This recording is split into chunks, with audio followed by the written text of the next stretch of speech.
Hey guys, welcome back to new blog. আজকে দেখো সন্ধ্যেবেলা থেকে ব্লগটা শুরু করছি। এখন আমি রেডি হয়ে গেছি। এই জামাটা আমাকে মাসিমণি এনে দিয়েছে বেনারস থেকে। সো চলো বেরানো যাক। বেরিয়ে আমরা খেলাম একটুখানি ভুট্টা। এখন বাজছে টাইম 6:30 মতো। প্রচণ্ড ঠান্ডা, তো মনে হলো যে একটু ভুট্টা খাওয়া যাক। তো বাড়ি ফিরে আবার একটুখানি ঝালমুড়ি খেলাম দুজনে মিলে। তারপরে আর ব্লগটা কন্টিনিউ করা হয়নি। এটা ছিল নেক্সট ডে ব্লগ। আজকে ডে অফ ছিল। তো 11টার দিকে আমি বেরালাম বন্ধুর বাড়ি। বন্ধু তো নয়, কলিগই বলবো। এটা কাছাকাছি ছিল। র্যাপিডো বাইক পাওয়া যাচ্ছে না, র্যাপিডো বাইক বন্ধ হয়ে গিয়েছে, র্যাপিডো অটো করে যেতে হলো। তাতে আমার পড়লো 40 টাকা। সো চলো পৌঁছানো যাক। আজকে ওয়েদারটা ভালো ছিল দেখে ভাবলাম ওর সঙ্গে একটু দেখা করে আসি। ওর অপারেশন হয়েছিল লাস্ট নভেম্বরে, সেই জন্য একটু খোঁজও নেওয়া হবে, চলো দেখাও করা হবে। হ্যাঁ, মাঝখানে আমি অবশ্য গেছিলাম, তখন আর আমি ব্লগ করতাম না বলে তোমাদেরকে দেখাইনি। তো যা দেখো এই জায়গাটা ওরা থাকে, এখানে ফ্ল্যাটগুলো কি সুন্দর, এখানে সিঁড়িও রয়েছে আর পাশে রয়েছে লিফট। সো চলো আমি যাবো 402 নম্বর রুমে।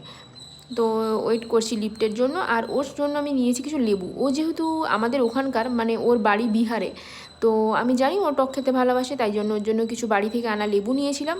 সো চলো যাওয়া যাক। তারপর আমরা বসে গেলাম গল্প করতে। এই দেখো ও এখানে আমার জন্য চা বানাচ্ছিল, গ্রিন টি বানিয়েছে আমার জন্য, আর দিল ঠাকুরের প্রসাদ কিছু। তার মধ্যে থেকে আমি অবশ্য লাড্ডুটা খাইনি, খেয়েছিলাম একটু বরফি। আর এই দেখো ব্যাঙ্গালোরে নতুন ইয়েলো লাইন খুলেছে, তোমরা যারা জানো তারা তো জানবেই। তো কিন্তু মেট্রো দেখার আশায় ভিডিও বানাচ্ছিলাম, মেট্রো দেখতে পেলাম না। বাট বন্ধু বললো যে প্রায় 10 মিনিট ছাড়া ছাড়া মেট্রো আসছে, সেজন্য তুই এখন দেখতে পাবি না। তারপরে আমরা কিছু গল্প করতে থাকলাম। আর এখন বাজে টাইম 8:30 মতো, বাড়ি চলে এসেছি। চলো আজকের ব্লগটা এইটুকুই। ভালো লাগলে লাইক শেয়ার সাবস্ক্রাইব কমেন্ট করে দিও। বাই, দেখা হচ্ছে নেক্সট মিনি ব্লগে।